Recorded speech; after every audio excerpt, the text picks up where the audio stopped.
નમસ્કાર ખેડૂત મિત્રો, ઉનાળુ સિઝન એટલે તલની સિઝન। ઓછા પાણીએ અને ટૂંકા ગાળામાં તૈયાર થતો આ રોકડિયો પાક છે, પણ જો પાયામાં ભૂલ થઈ તો ઉત્પાદન અડધું થઈ શકે છે। તો આજના વિડીયોમાં આપણે જાણીશું તલના વાવેતરનો પરફેક્ટ સમય, બિયારણનો દર કેટલો રાખવો અને પાયામાં કયા શ્રેષ્ઠ ખાતર નાખવા। તો ચેનલને ફોલો અને સબસ્ક્રાઇબ કરી લેજો એટલે આ વિડીયો તમારા મોબાઈલમાં સેવ થઈ જાય। સૌથી પહેલોનો અગત્યનો મુદ્દો છે વાવેતર ક્યારે કરવું। ઘણા મિત્રો જાન્યુઆરીમાં જ વાવેતર કરી દે છે, જે ખોટું છે। તલને ઉગવા માટે ગરમીની જરૂર છે। જો ઠંડી વધારે હશે તો તલ ઉગશે નહીં। તેનો શ્રેષ્ઠ સમય છે 15 ફેબ્રુઆરીથી 28 ફેબ્રુઆરી સુધીનો છે। આ 15 દિવસનો ગાળો તલ માટે સૌથી ઉત્તમ છે। આ સમયે ઠંડી ઓછી થઈ ગઈ હોય છે અને ગરમીની શરૂઆત હોય છે, જે અંકુરણ માટે શ્રેષ્ઠ છે। જમીનની વાતચીત કરીએ તો મધ્યમ કાળી, ગોરારું અને પાણી ન ભરાય તેવી જમીન પસંદ કરવી જોઈએ। ભારે ચીકણી જમીનમાં તલનો પાક લેવાનું ટાળવું જોઈએ। હવે વાત કરીએ બિયારણની। 1 વીઘામાં 750 ગ્રામથી 850 ગ્રામ બિયારણ પૂરતું છે। જો તમે પૂંખીને વાવતા હોય તો 1 કિલો સુધી વાપરી શકો છો, પણ યાદ રાખજો, છોડ પારવા હશે તો ડાળીઓનો વિકાસ સારો થશે। બે હાર વચ્ચેનું અંતર 45 સેન્ટીમીટર અંતરનું આદર્શ છે। હવે વાતચીત કરીએ બીજ માવજતની। વાવેતર પહેલા બીજને ફૂગનાશક દવાનો પટ આપવો ફરજિયાત છે। તો પહેલું છે કાર્બોક્સિન વત્તા થાઇરમ। 1 કિલો બીજે 2 થી 3 ગ્રામ અથવા કાર્બન્ડિઝમ મેન્કોજેબ વાપરવું।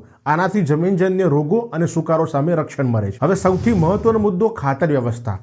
તલ તેલીબિયા પાક છે, એટલે તેને નાઇટ્રોજન, ફોસ્ફરસ અને પોટાશ અને સલ્ફરની જરૂર પડે છે।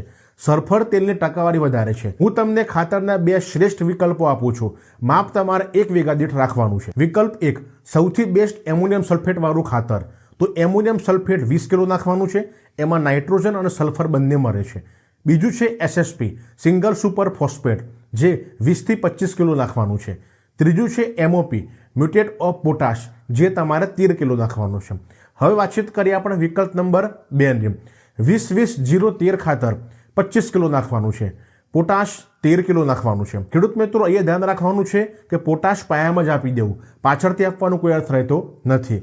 ખાસ ચેતવણી રાખવાની છે કે રાસાયણિક ખાતર સાથે ટ્રાઇકોડર્મા કે સુડોમોનાસ જેવા જૈવિક ખાતરો મિક્સ કરવા નહીં, તેનાથી બેક્ટેરિયા મરી જાય છે। ઘણા ખેડૂતો પૂછે છે કે પેન્ડિમિથાલિન દવા છંટકાવ કરવું કે ના કરવો। જો તમારી જમીન રેતાળ છે તો દવા ના છાંટવી, કારણ કે દવા પાણી સાથે ઉતરીને તલના બીજને બાળી નાખશે।